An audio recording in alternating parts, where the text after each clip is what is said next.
eu sou Gabriela Duff e essa é uma edição extraordinária dos MacDuffs.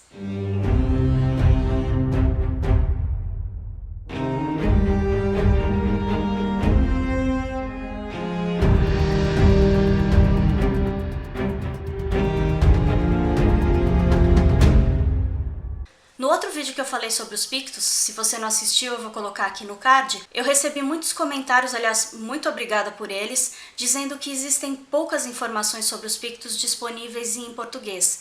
Então eu resolvi trazer aqui mais informações e curiosidades baseadas em recentes descobertas arqueológicas.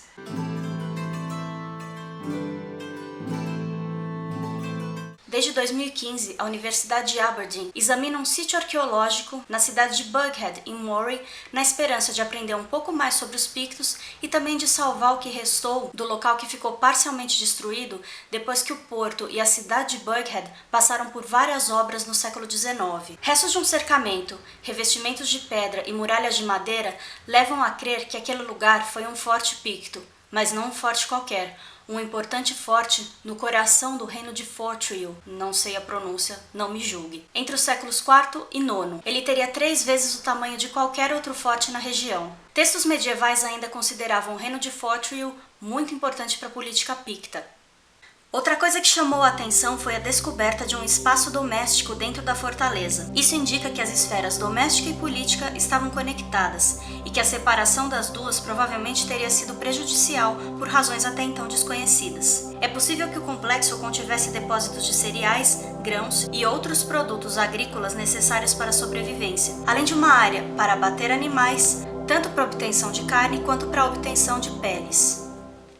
A Universidade de Aberdeen agora tenta preservar essa região e procurar novas evidências sobre esse povo ainda tão pouco explorado.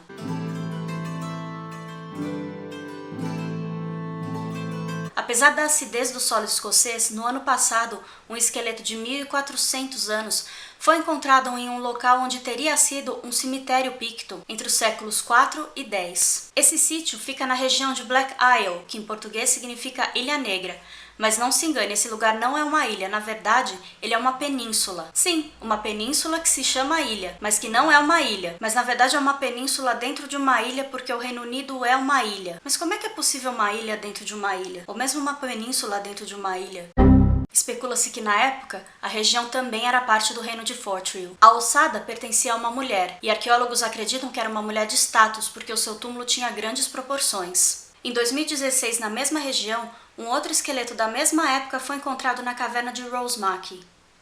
Encontrado em um canto da caverna com as pernas cruzadas, acredita-se que ele foi enterrado lá, pois haveria a crença de que a caverna é uma entrada para o mundo dos mortos. O homem foi brutalmente assassinado. Seu crânio foi esmagado com golpes, seus dentes quebrados e sua mandíbula deslocada. Ele era um homem forte, tinha por volta de 30 anos e media não mais que 1,70 m de altura. Acredita-se que o homem assassinado era um membro da elite ou até mesmo da nobreza, dada a dieta que ele seguia, uma dieta altamente proteica, que foi constatada depois da análise dos seus ossos. Outra coisa que chamou a atenção é que a parte da ferida que provocou a sua morte, ele não apresentava mais nenhuma fratura, o que significa que ele não era um homem que exercia algum trabalho pesado e também não era um guerreiro. O esqueleto, que ficou conhecido como Homem de Rosemackie, teve seu rosto reconstituído pela Universidade de Dundee em 2017.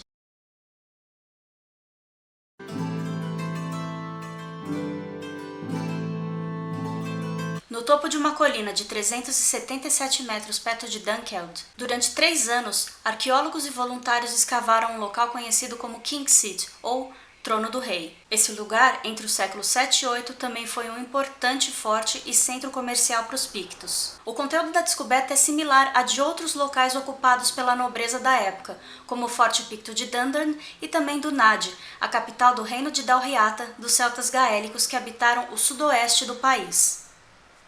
Lareiras foram encontradas na cidadela superior e no terraço ocidental, e os achados como grandes quantidades de ossos de animais, dentes, fragmentos de chifre e fragmentos de um tipo de copo de vidro, além de peças de jogos, sugerem que possivelmente fartos banquetes eram promovidos em um dos grandes edifícios. Além disso, foram encontradas evidências de trabalho em ferro e metais preciosos.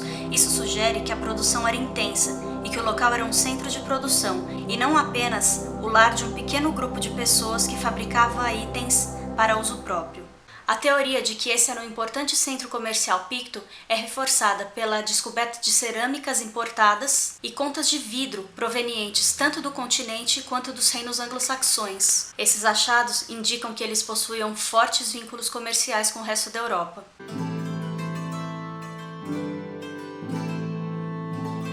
Em 1978, um fazendeiro encontrou uma pedra entalhada de 1,80 m de altura. A figura representada na pedra é um homem barbado com um nariz grande e pontudo. Ele usa um adereço de cabeça, uma túnica presa por um cinto e carrega um machado em um dos seus ombros. Ao longo dos anos, muitas teorias foram apresentadas. O desenho pode ter sido uma representação de Esos, deus celta associado às florestas e às árvores, ou também uma figura lendária ou mesmo um rei picto. Acredita-se que ela foi entalhada entre os séculos V e VI. A escultura monumental foi apelidada de O Homem de Rhyne pela população local em virtude da vila nas proximidades. Na região foram encontradas mais 8 pedras. Entre 2011 e 2012, a Universidade de Aberdeen liderou uma escavação para descobrir mais sobre a pedra na área em que foi originalmente encontrada e qual seria a sua função. Uma pista é que o machado que a figura carrega é do tipo que já havia sido associado ao sacrifício ritualístico de animais. Isso significa que a pedra pode ter sido utilizada em cerimônias e rituais. Outra teoria é que ela guardava simbolicamente a entrada de um forte.